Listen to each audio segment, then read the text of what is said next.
आज हम लोगों ने गाय की तो उपेक्षा कर दी। गाय तो सड़कों पे घूम रही है, गाय को तो हम घर में रख नहीं सकते, कुत्तों को खूब रख रहे। अरे अभी दीपावली निकली, गोवर्धन बनाया। किस चीज से बनता है गोवर्धन? गाय के गोबर से।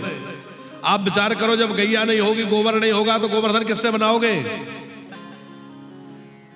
छठ पूजा हो रही है, दिवाली गई है, हमारे घर में हम थोड़ा भगवान का स्थान बनाते हैं तो गाय के गोबर से लीपते हैं। लीपती है कि नहीं? जब गाय नहीं होगी तो किसके गोबर से लेपेंगे? देखो, यदि गाय नहीं रही तो ना तो यज्ञ हो सकता, ना पितरों का श्राद्ध तर्पण हो सकता, ना रुद्राभिषेक हो सकता और ना कोई सत्कर्म हो सकता, क्योंकि बिना गाय के कुछ भी नहीं संभव है।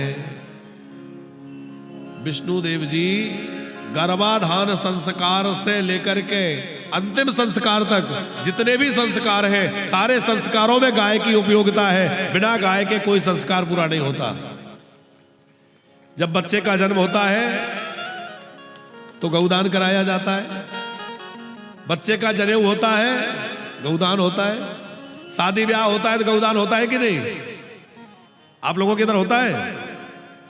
और कोई मर जाता है तब भी गौदान कराते, मरने वाले से कराते हैं, मरने के बाद उसके नाम से गौदान करते।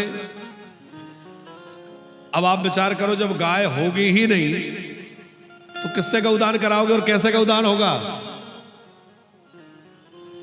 इसलिए हम सब लोगों को इस विषय में अभी थोड़ा ध्यान देने की आवश्यकता है कि गाय की रक्षा कैसे हो।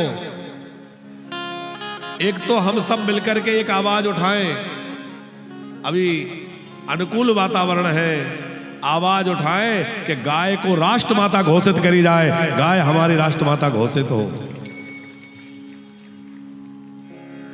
गो हत्या पर पूरी तरह प्रतिबंध लगे।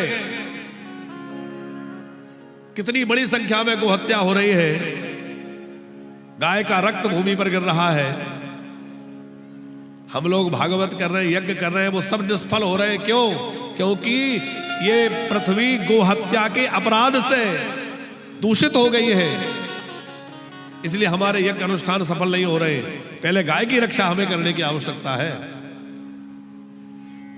गो माता बेचारी सड़कों पे बैठती है, वहां जाके कोई वाहन उसको टक्कर मार देता है, वो घायल हो जाती है, लहू लुहान पड़ी रहती है। हम लोगों को गाय के प्रति कोई संवेदना नहीं रही। आप विचार करो, शंकर जी का रुद्राभिषेक करने जाते हो, अरे गाय नहीं होगी, दूध नहीं होगा, तो थैली के दूध से थोड़ी शंकर जी प्रसन्न होंगे? शंकर जी के मंदिर में जाके नंदी जी के कान में लोग कुछ कहते हैं, आप क्या कहते हैं कि नहीं? अपनी मनोकामना नंदी जी के कान में कहते हैं। अब आप विचार करो, शंकर जी के मंदिर में जो नंदी बैठे उनके कान में तो तुम अपनी मनोकामना कह रहे हो, और सड़क पे जो नंदी फिर रहे हैं उनमें डंडा मार रहे हो, हैं? उनको बेचारों को कुल्हाड़ी डंडा फरसा मार दे रहे हैं। शंकर जी प्रसन्न होंगे ऐसे? यदि घर में गाय रखने की व्यवस्था नहीं है तो कहीं भी अपनी एक गाय रखो, किसी गौशाला में रखो, कहीं भी जहां आपको सुविधा हो। एक संकल्प लो कि हम कम से कम एक गाय की रक्षा की जिम्मेवारी लेते हैं और कम से कम एक गाय के जीवन भर सेवा की जिम्मेवारी लेते हैं। किसी भी गौशाला में करिए, आसपास करिए, कहीं जहां जगह हो वहां करिए। पर हम लोगों ने घर से तो गाय को निकाला, हृदय से भी गाय को निकाल दिया। देखो, कुत्तों से हमारा कोई विरोध नहीं है। हमारे भारतीय संस्कृति में यदि पहली रोटी गाय की है तो आखिरी रोटी किसकी है? इसका मतलब कुत्ते का भी ध्यान रखा गया है, पर उसका एक स्थान है, वहां डालो। पहली रोटी गाय को दो।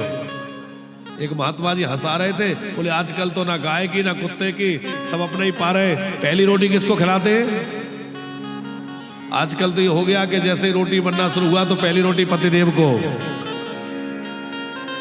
वो बेचारे हो गए गाय जैसे, और आखिरी रोटी खुद खा ली है। अब आगे नहीं कहेंगे, अभी हमें 3 दिन और रहना है। है?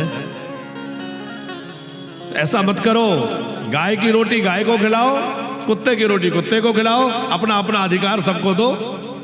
है?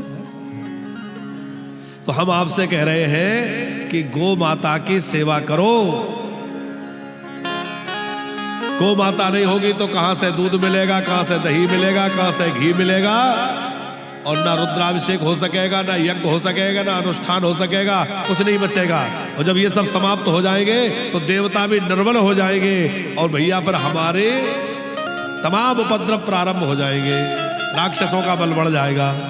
इसलिए गौ माता की रक्षा हम सबकी जिम्मेवारी है। भगवान कृष्ण किसकी रक्षा के लिए आए? विप्रधेनु सुरसंतो हिता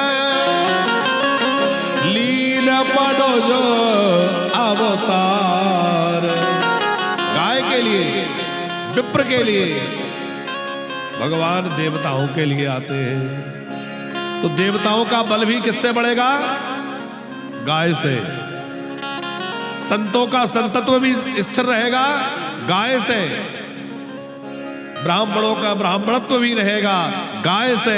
माने गाय धर्म का मूल है, बिना गाय के कुछ भी संभव नहीं है, सब समाप्त हो जाएगा, धर्म कर्म लुप्त हो जाएंगे। इसलिए गौ माता की रक्षा सब लोग मिलके करें।